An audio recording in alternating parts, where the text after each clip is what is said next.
job. Get yourself a pickle. Get yourself a boot. Joe and Razor bigger than blue job. Pickle time is happening. I guess this is our podcast, dude. Right now? Yeah. Are we recording? Yeah, do you want to be on it or something? I don't even know anymore. Yeah. I mean, really. Actually, let me do this. I'll act like a little Popeye. Here's some spinach. Oh, good. This is happening black, now. blue light. That cold, clean Canadian Pilsner. You had me at cold.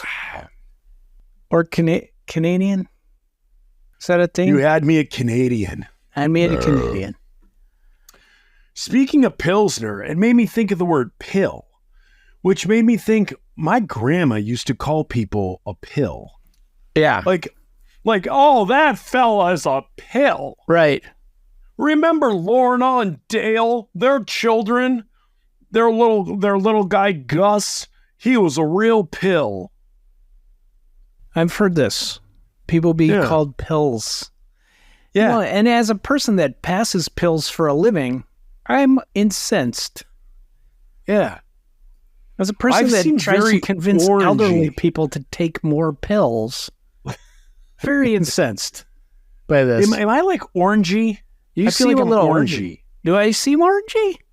No, you seem good. It's just the lighting here. This lamp is Google, orangey. Turn on S1. There we go. How's that? Wow, that's very Star Trek-y. It'd look cool if I had all this crap out of there. Star Trek. Yes, yeah. I've decided I'm hanging up these 5-iron posters finally. Do it. I'm fine. I'm taking your advice, and I am embracing. I'm Jean-Luc Picarding it instead of William Shatnering it.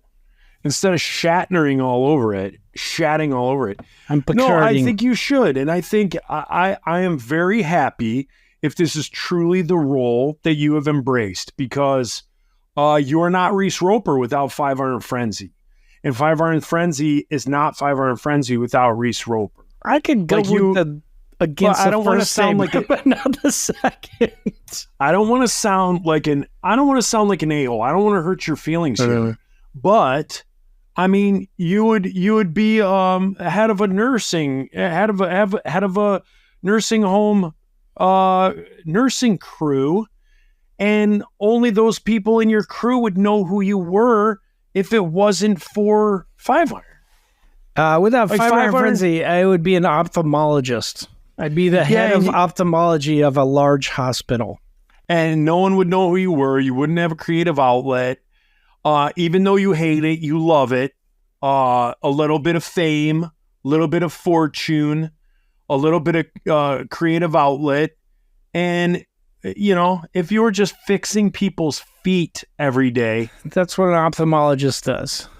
So love it or hate it, you are who you are. So I'm glad you're starting to embrace it. Thanks, I am too.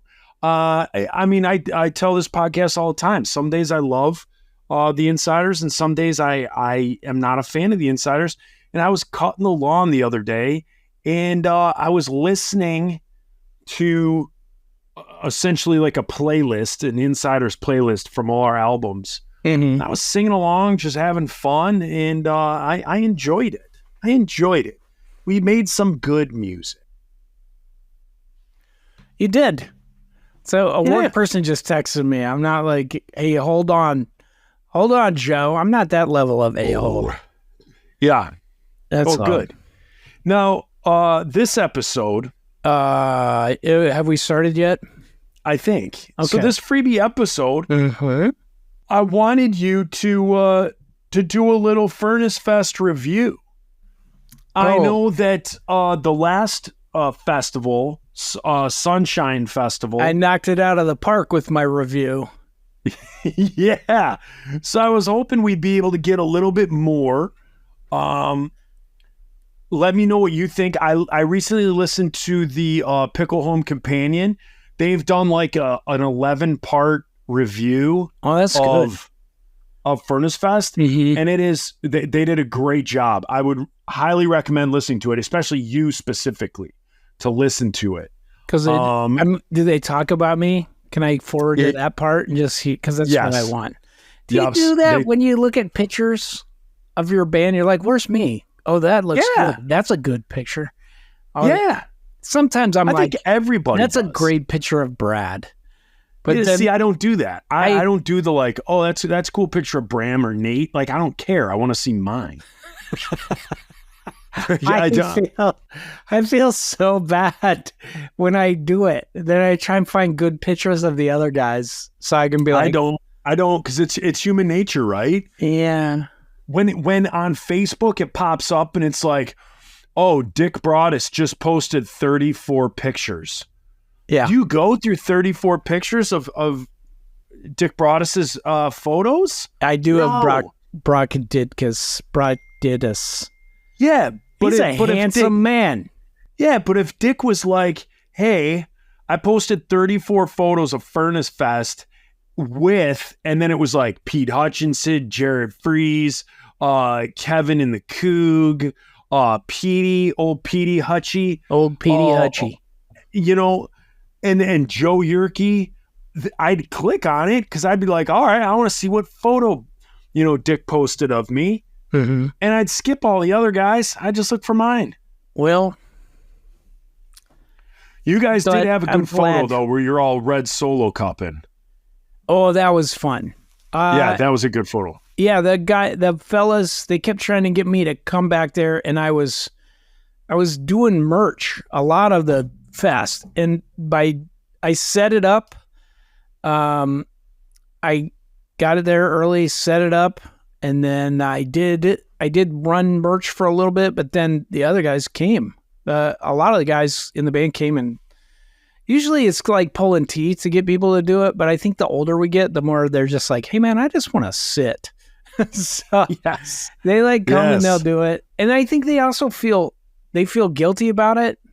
So like I like Andy will get anxiety about having to work merch, and then he'll do it and you'll see it take about 5 minutes and then it clicks and then he's cool. He's cool talking to people and then like run the machines and stuff. But it's like, I think we all feel like that. You kind of are like, oh man, I don't want to do this. Like, this is like basically working retail. And, That's funny that you say that. That's funny. And then you do it. But I try to upsell. Yeah. Have you tried our blue jeans? We have our 90s, the high-waisted mom jeans. I'll throw in 8 pins for $100. You buy our leggings, our 5-hour frenzy leggings for $100, and we'll throw in this tote bag. Yeah, I super love it though when my kids come out, because Era is a cold, like she is a cold capitalist. She is a hustler. She will get in there. She gets tips because she's cute and she has glasses. She looks so cute. Then she hustles. You just described me, dude. Basically, if you were 9 and cuter and a girl. What about this? Does my daughter have a beard? That's it, Joe. That's it. Do that. Let's get your band back together. I wish I shared it with you like that. Let's get your band back together. Yeah. You're going to move some units. Yeah. So you are right about the merch table. I love just sitting there because it gives me a place to sit. And here's the other thing.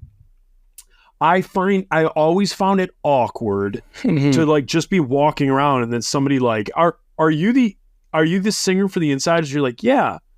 And then you kind of have this like, you're kind of on your way somewhere, you're stopping, you don't know where to stop the conversation, if it's going good, if it's going bad, if it's weird, if it's normal.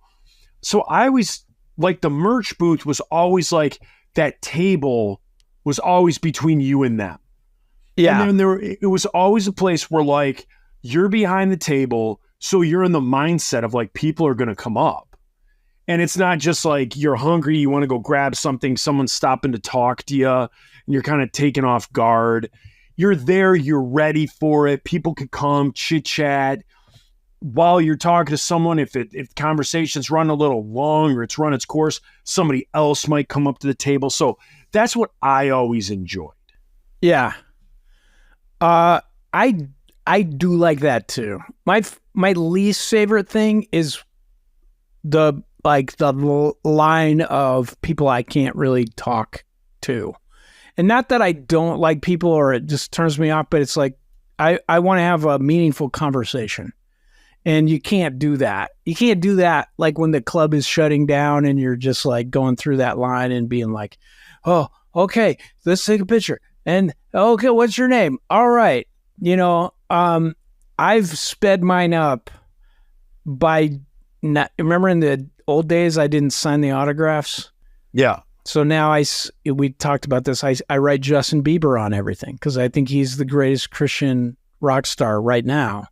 And I want people to think I'm him, or they can at least take it home and show it to their kids and they look cool. Yeah. But yeah, I don't like that. I like getting to the end where you can just like talk to people before they kick you out. Or if they do kick you out, go outside. I like that. Even if I'm exhausted, I feel like you do have some good conversations. You do get to meet people. And I think like the older I get, the more I really treasure that. Yes. So it's the first time in, the whole thing where I can like relax. I'm done with all the stress of having to sing or having to remember lyrics or, having to figure out if I'm going to jump off something during a certain song and break or whatever. your back. Yeah. So, yeah. So we got there, Sonny and Leonor got there, I think, when did we play? Saturday? We played Saturday. Yeah. Yes. They got there Thursday, I think. They came in. I don't know what Sonny did. Leonor is gregarious. She has a million friends. So she hung out with them, did a bunch of stuff. Her birthday was Friday, so she had a special birthday day. We all flew into Atlanta. It was... And boy, were your arms tired. Boy. Joe? Joe,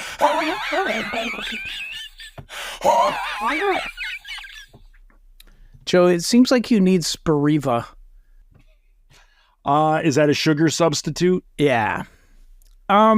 Yeah, so we flew into Atlanta and then it took forever for people to get the cars.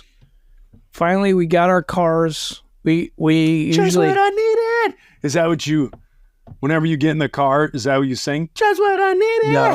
No, because it reminds me that my band won't cover good songs and your band did. And it makes me sad. So I don't even think about it. But we usually rent 3 cards. Yeah, it saved us like $1,000 instead of flying into Birmingham. So we all flew into Atlanta. And then got our cars. Took forever. We left at like Atlanta at like 10:30, 11. And then had at to night drive or in the morning? Night. And then we had to drive to Birmingham, stay in a hotel. And our hotel How far was like is that? What's that drive? 2 hours, hour and a half. Oh. But like in the middle of the drive, all of a sudden there was like traffic. And you know how you like are like, what is this? There better be somebody dead. You know how you have that old saying? And they're like, well, it's your lucky day. A family of 4 was just killed on the highway. And you're like, oh, no. Yeah. And it was like we passed a semi-trailer and the cab was just, it was engulfed in flames. Flames going all the way back. There was... Are you serious? Yeah.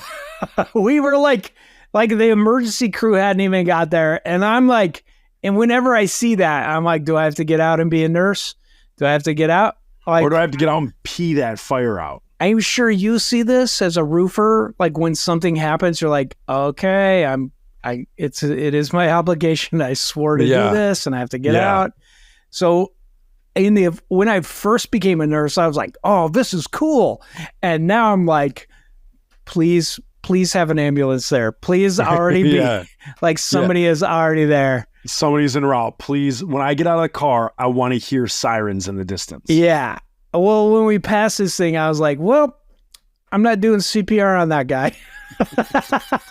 Was the dude in it or was he out? I don't know. And here's the creepy thing is before we got there, because like the traffic jam was literally like maybe 1/10 of a mile. So it had just caught on fire and people started stopping.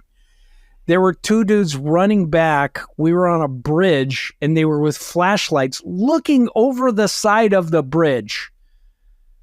And we're like, that's weird. And then we see, is there a fire up there? Is something on fire? And then it's the truck. And we're like, what were they looking for? Did the guy jump out on fire? What happened? So it was crazy. And then like, maybe some of our listeners are internet sleuths and they can try and find this as to what happened. Friday before Furnace Fest, it was on whatever. Furnace Fest Eve. Yeah, No, I think they had Furnace Fest. Furnace Fest Eve was the night before. Oh. And this was Furnace Fest first night, which we didn't go to. Sonny and Leonor did, but they wouldn't let us sell merchandise. And we're like, we're not going to use our PTO on this. That's how my mind works. Yeah. So we finally got there, slept, got up the next day, get to the festival, get all we had the sound check at 9:15 a.m. And what time did you play? Like 8 p.m. Oh, so we closed it out. We sound checked at like 8:15 a.m. and we played at like 8:30 a.m. That's what it was. If you want to know what you missed out on the Warped Tour, I wanna know the nightmare is a cross you bear that you came to me. You ought to know. Thank you, Alanis. Yeah, if you want to know if you were like, I wish the Insiders got on the Warped Tour, that's what it would be like, except people also spitting in your food. That's what it was like for us. Yeah. But yeah, so we all got up early, went, sound checked, and then Brad and I went and set up the merch, and slowly, there were a bunch of people there. The merch, is under that overpass. Yeah. So it was cool. But like most of the day, I felt like Kevin would come up or Pete Hutchinson and they'd be like, hey man, come hang with us. And I couldn't. I was doing that stuff. But finally I could. Then I went and had a beverage with those fellas in the parking lot. Pepsi. What's a southern beverage? A sun drop? Did you go have a sun drop? No, it was a big peach. Well, so they have heard of this drink, which it's white rum. Usually, it's called Don Q, and they mix it with Canada Dry 0 sugar. So they were trying to emulate that, but they did not have Don Q and they did not have 0 sugar Canada Dry. Regular sugar, and it was really good whiskey, which you shouldn't put in that, which was also hot because it had been in the car all day. So it was like drinking a hot toddy. Amazing. Oh, dear God. So this is the... Amazing. That doesn't sound good. No, fellas. They were like, this is a failure puddle. Pick up your game, dude. No, but I think this needs the other name, which is FTW, which stands for either For the Wind or Flint Tap Water. It's dark rum in your Canada Dry, in your ginger ale. Flint Tap Water. That's a good call. FTW. I don't think the people up here could or could not be warm. Just say, FTW, what does it stand for? For the Win. Just say that. If somebody from Flint is there, they're going to side-eye you. You know how they do that? Oh, they wouldn't side-eye you. They'd stick you. Yeah, they'd They'd shiv get you with a screwdriver like between your like second and third rib. Yeah. Like, And that's like your grandmother who lives in Flint. who If you were young with a little more angst, they go a little more hardcore. they Cuban get necktie. Cuban necktie is what they call that. I don't know what that means, Joe. A Cuban necktie? I know a necktie. Do you know what this means? Do you know what this means? Yeah. You know what that is? Yep. It's like, get your napkin out. You're supposed to put it in your lap. Yeah. When you go to a fancy restaurant, don't put the napkin down your shirt. I know you watch the Blues Brothers and you're like, these guys know what's up. Well, sometimes they don't. Well, since this podcast has trouble digesting a mousetrap bucket, Don't talk about it. I won't say what a Cuban necktie is. Yeah. So Google it. I know what Get it mad is, at the Joe. Google It's machine. disgusting. Don't get mad at yours truly. So, yeah, I mean, it was So cool. you finally hanging out got with away those from the merch booth. You had a FTW. I did, and then I had dinner with some of the fellows in 5 Iron, and my good friend Micah was just crapping his pants because the guys from Extol were there, and he wanted to talk to them, but he was all fanboy. So I went over to them and I was like, "Hey, fellas, I'm Reese Roper. I'm from 5 Iron Frenzy." And they're like, "Oh, yes, we have heard of your band," because they're from Norway. Oh, And they I was were going to like, say India. yeah, that's a New Jersey accent, but that's the best I can do. And then I was like, love you guys, love your band. You know who loves you more than me is our guitar player here, Micah. He's afraid to talk to you. And they all came over and they talked to Micah and they were so nice. You know, That's rad. Yeah. You know who didn't come over? Blindside, who we challenged to a fight again, and they were afraid. They talked to me on the phone and they just laughed. "Oh, we will not fight you. 5 Iron Frenzy, you would beat us." They were like, we've never been so happy in our whole lives. Listen, 5 Iron Frenzy, you can't even find us. We are on the main stage. What stage are you on? The Mountain Dew tear crying stage? That's what it was like. We are on the main stage, and I don't know why they sound German. We are on the main stage, and we are eating fermented shark. Yeah, that is it. Now, I want to rewind back to you having drinks with the squids. How'd that go? It was amazing. Yeah. I love those guys. I gather from what I've seen on the Furnace Festival page, people's pages that went to Furnace Festival, and as well as the podcast, the companion podcast, Dick Broadus was quite the popular fella down there. Did you see Dick? Oh, lots. Yeah, I did. Especially res stops. I don't know if you haven't seen me, if you've seen this. I'm growing this beard out because I'm going to get a mustache, because I was like, as soon as I saw him, I was like, I need a mustache. That guy is so handsome. I have to do it. He does. He has that look that 100 people could try and do what he has. Yeah. But they would not be able to nail it. Like, no, they would not. You need the jawline, the eyes. You need the hair, the glasses. He has 10 things going for him before you even get to the mustache. It's true. It's true. You know, like I couldn't just cut my beard and have and manicure a mustache like his and be like, hey, look at me, I'm like Dick Broadus. Wouldn't work. It would not. But maybe you should have that GQ jaw. You have to have the vocabulary. Reese Roper, have you listened to any of the Pickle Home Companions? Have you heard the cadence by which Dick speaks and the vocabulary that young man has? Yeah. Yeah. To say he's a wordsmith doesn't even begin. It doesn't. I fail. My words to describe him fall short, guys. Yeah. I don't know.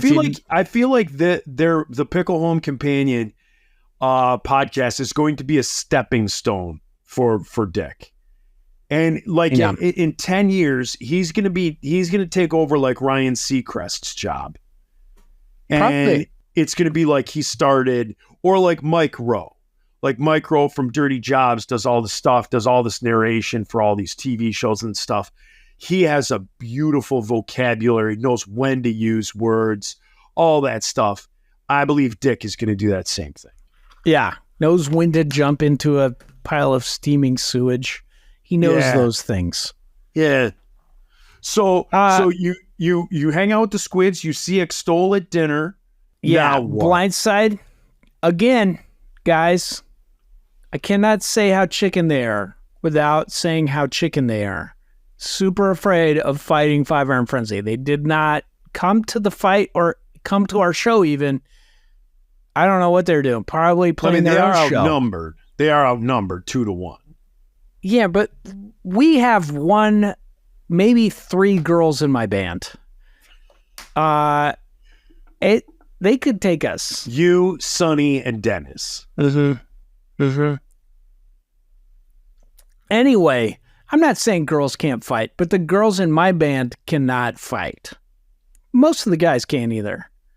Andy could, and Micah, if you push enough buttons, he will rail you. Andy, I think could chuck knuckles. I think Scott would be sneaky good. Like I think Scott, you'd be like, he's kind of skinny jeans. Yeah. He kind of seems like a skinny jeans kind of guy. Real tight t-shirts. Yep. But then I feel like he could get some jabs in. I feel like I think with Scott, you'd be like, where'd that guy get the baseball bat wrapped in nails? Nails. Where did that come from? Yeah. In barbed wire. Yeah. Comes out looking like Casey Jones from TMNT. Yeah, he would. So that happened, and I know you want to know what bands I saw. I saw NIV play about 3 songs because Jim Chaffin was playing drums for him. And I wanted to hang out with one of my musical heroes and one of the coolest guys ever, Brian Gray.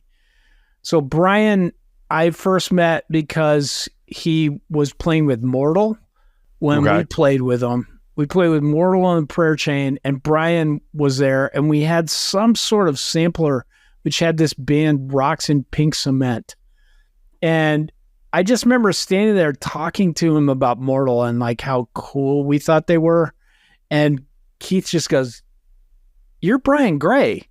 You're the guy from Rocks in Pink Cement." And it was like the weirdest thing. Brian's like, "Oh my gosh, dude." What? But he is such a rad dude. He helped start The Blamed. He's been in all these bands. He's so cool. And it was so rad to see him. He had to, like, he underwent a normal medical procedure, and I think they had to like revive him on the table. So he's had all these health problems since then, but he's coming back. But dude, like, it was such a gift to get to see him. He's such a cool guy. He lived at Japuza. He worked at Black Lion Audio. He helped me get Black Lion Audio gear, which is super cool gear. If you guys record, you should check out their stuff. If you record anything or you need an interface or a really cool... Or an outer face. An outer face. But that was rad. I got to hang out with Brian and watch Jim Chaffin play. And then... So Jim is the drummer for The Blamed, and I play, like I did that Christmas song, that Striper cover for those guys, super rad. And like, I was trying my hardest not to fanboy on Jim, because my second favorite band of all time, and probably my favorite album is still the Crucified's first album, but my second favorite band, definitely the Crucified. I know all those guys except for Greg. Like I've met Greg, but it like transcends humanity for me. I love that album so much. I love the second album. I love that band so much. Oh, cool. And Jim is such a, I don't know how to say without blaspheming or saying the Lord's name irreverently. He's such a goddamn amazing drummer. He's so good. Yeah. So he just kind of stepped in, listened to NIV, played all their songs, amazing. Then we had to play, so I ducked out. Maybe I almost got fought with by a drunk guy who was very slippery and had no shirt on and poured water on my head. But mostly I didn't want him to fall on Brian. So then I get out of there and I go and we play our show. And freaking Jim watched the whole show. All those guys did. Like Jim was there, Bruce from Living Sacrifice, Brian. It was super cool. I felt like we had a really good show. I don't like playing shows, and I like about 3/4 into that one, I was just like, this is so cool. And I tried, it makes me try more rock star things where you stand out on the subs and you do the splits and jump off more stuff. I did that. You moon the crowd. Moon the crowd. All the things all the crowd favorites. But it was rad. We had a good mix. Last time we played, they unplugged all our in-ears sometime before we played, and we could never get it back up. So we were goofing around with that for like 15 or 20 minutes of our set, trying to get it. And then we were just like, stop, just play. We're a punk rock band. Yeah. And then we could, but it's still awful. Like you have no monitors, I don't know if you've ever had that, like when you're in the middle of the stage and you can't hear anything. So you're like trying to watch the bass player's fingers. Yeah. You're like, that's the downbeat. Or you're like watching the kick drum to see when it moves. Yeah. Yes. See, those are the times that I would commit the biggest sin in entertainment and turn my back to the audience. And I would literally just watch Nate play the drums. Yeah. And so I'm just watching Nate do. And that's how I had to roll. Sometimes, and this is like, I don't think anyone else in the band gets it, but like when you're out in that middle part of the stage, you can't hear anything. Like it's all mixed together, so it just sounds like. Yeah, just mud. You're trying to be like, what song are we playing? If you can't hear anything in your monitors, what song? I don't even know what to go off of. All you can hear is the snare. You're like, I guess that's the beat. But yeah, so it was rad. And then played the show, get off. Friggin' Jim Chaffin, still there, hangs out, wants to introduce me to his wife, who he's been married to for like 40 years, 26 years. I don't know. Wow. A long time. I was like, what is this? Like, what is happening right now? Jim is super excited that he watched our show and with his wife and then came backstage and he's like, here, I'm going to introduce you to the singer. I think I know him. And I'm like, I don't know where to put this. Like, I have there's nowhere in my, like, I don't have it. I don't have like a script for this. If you were a podiatrist, they wouldn't have done that. It's true. They'd just be like, you healed me. Thank you, sir. Embrace it. Continue. Yeah. So that happened. We went back to the it was cool. We went back to the merch, sold merch, shook everybody's hand. Kissed some babies. Kiss some babies. That festival's Kissed some rad. hands. Shook some babies. Shook some babies. And then, most of us had to leave. Micah and Leonore and Micah's wife, Trisha, stayed to watch Extol the next night. I thought I was going to get to stay for most of the day and then fly from Birmingham to Orlando for this work conference, but they canceled it because there was a hurricane. So I was like, I got to find a ride to Atlanta and then go home. And that is what I did. Who'd you ride with to Atlanta? I stole Leonore's car. Oh. And then she rode with the other guys, with Micah and Trisha. Oh. And Patricia. Trish. Yeah. Trish the Dish. That's what they call her. That is what they call her. Yeah. Nobody calls me that. What movie is that from, people? They call her Trish the Dish. Nobody calls me that. Office Space. Nope. I want you people of the community to tell me what movie that is from. Well, that's awesome. That's quite different than your Sunseed Festival. Yeah, because where you were doing flooring. At least you were hanging out with people and you had a great time with individuals. I got ostracized by my podcasting co-host.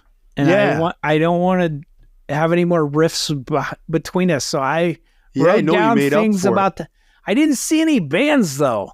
And I feel bad about that. I wanted to see Coheed and Cambria because I like them. But it's like Kara's favorite band. And I was like, I'm not going to go see them because I don't want her to be mad at me. Then I didn't. And then she said, I wouldn't get mad over that. And that's why I love her. That's great. I would have, if I was down there this year, I would have wanted to have seen Dogwood. Oh, I saw Dogwood. I did see Dogwood because they played before us. And Slick Shoes.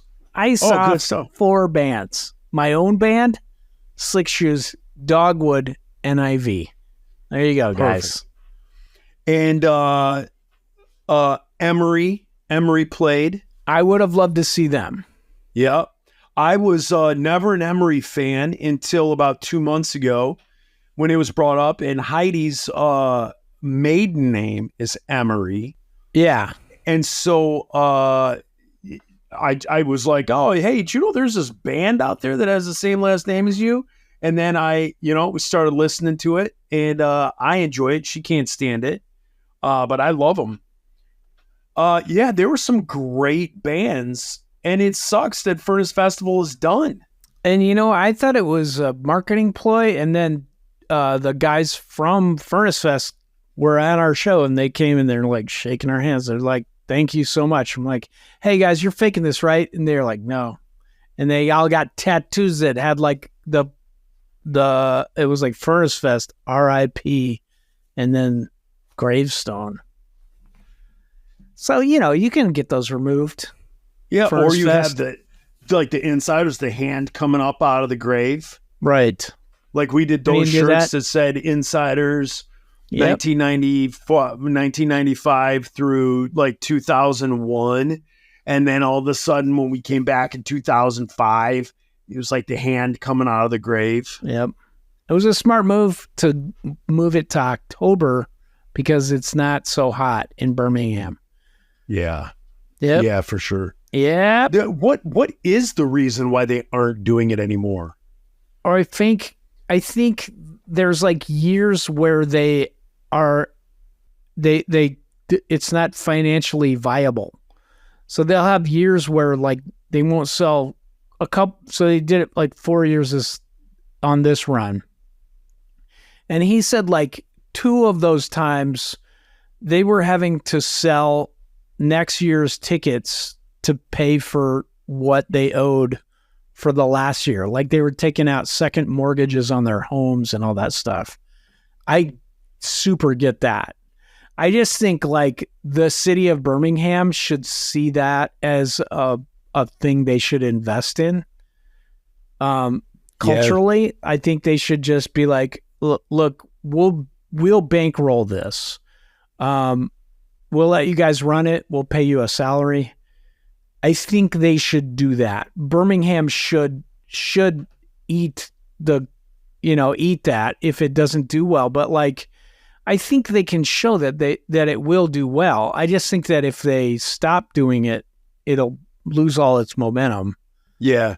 I think people get scared by the like metal and hardcore aspect of it. And similar to Heidi and I, where I was a little bit more familiar with it than Heidi was, but then to go down, to hear the music is one thing, to meet the people, see the people, be in the crowd, see how everyone is so nice, so welcoming into the like that community. Like Heidi was blown away. Yeah. Heidi's an old school country girl, and all she's ever been to is country concerts. And she was like, here I go to this hardcore metal festival. I didn't see one fight. She's like, everyone was so nice.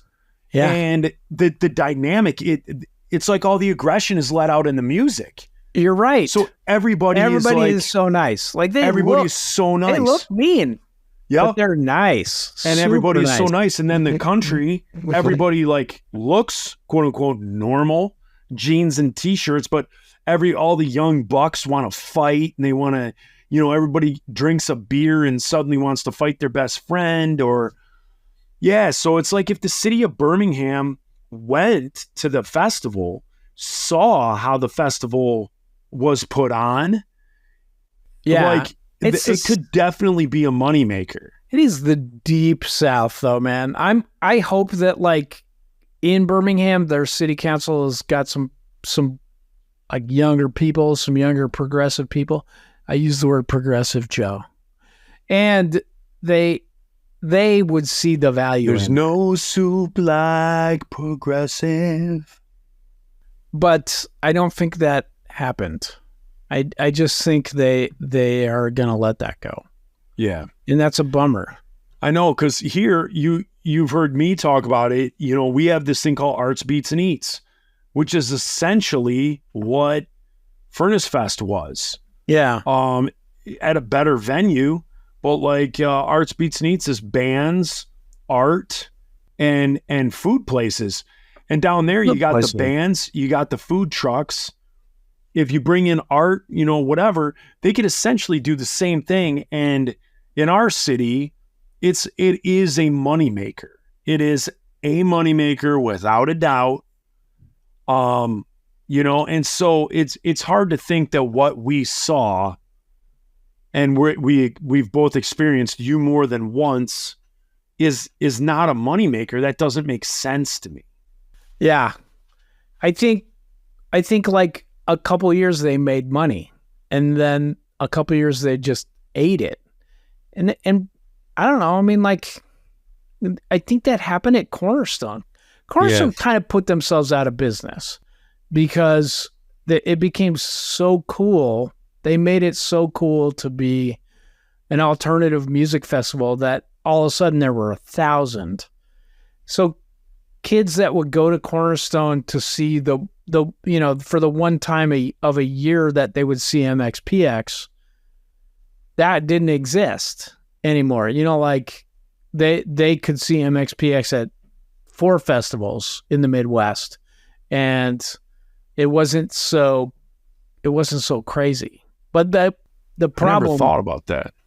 The problem also too was MP3s, because then nobody made money on music and had to charge more to tour, and then Cornerstone couldn't pay people. That killed it. But like Cornerstone, for anyone that ever went, was, I hope, if I can imagine heaven, I imagine Cornerstone with better weather. It was incredible. Better bathrooms. Or maybe you don't need to go to the bathroom. But it was just like, you would see a nun hanging out with a guy with Liberty spikes wearing a dress, and then a guy on a 3-story bike would just ride by for no reason. And you'd be eating falafel. It was incredible. And you could see any band you wanted. Yeah. Yeah, it was amazing. We're at 44 minutes, Joe. That's I know. way- I wanted you to. I didn't want to make it a two-parter. I wanted you to Well, finish up Furnace Fest. So overall, did. Furnace Fest. Give me a last sum up, and then we'll land this plane. My sum up is I hope that's not the end of it. I'm Me too. really, really thankful that they let us close out. They let us headline that night on that stage, and That's awesome. And I was a heard your rendition of Every New Day was you did, freaking amazing. man. For real, I want to be honest, Reese. I don't want to joke. I want you to listen to what those guys on the Pickle Home Companion had to say about Every New Day. It blew me away. The way they described it from each one of their points of view and what they've experienced in their life. You need to hear it. As the artist that wrote that song, you need to hear what they have to say. okay, I will. Amazing. I felt like I hit a point in that show towards the end where I was just like, I was singing good and I stopped worrying about everything, and then you just kind of go. You know that feeling? You just kind of, it's not like you black out, but like you're not really in your body. Like you're just like you can like hang back and just be like, this is crazy. Yeah. I'm a rock star doing a show, and then it just goes. Yeah. I felt like that. And I felt like that at Every New Day. I was just like, man, I wasn't worried about singing or my voice or the sound. And I just got to like get out there in the crowd, and it was rad. I hope like Brimstone Chronicles, the YouTube channel, or somebody posts. I haven't looked yet, so it might be on there, but I hope somebody posts Every New Day from beginning to end that you did. I would love to see that. Hopefully Daniel Rock got it, and we'll post that. Maybe. So, Poor Daniel. He was so bummed that he couldn't go. oh, I thought he did go. No. Oh, I thought he went Yeah. He couldn't. I don't know. because he started a new job. That's why. That's Poor- why. Poor Daniel. Sorry, dude. Sorry, Daniel. All right. I hope a good, concession is you get to edit our podcast. So Yeah. you didn't yeah. get to go to Furnace Fest, but you get to edit this. And he had to talk to me for an hour because Joe was Yeah. And that was good. doing whatever they were He should doing. be on on their here more honeymoon. often because he's a good like setup guy, a good question guy. Yeah. It was good. All right, well, let's call this quits. Let's do a Patreon and let's GTFO. All right. Love you guys. Piece of pizza. Thanks for the squids.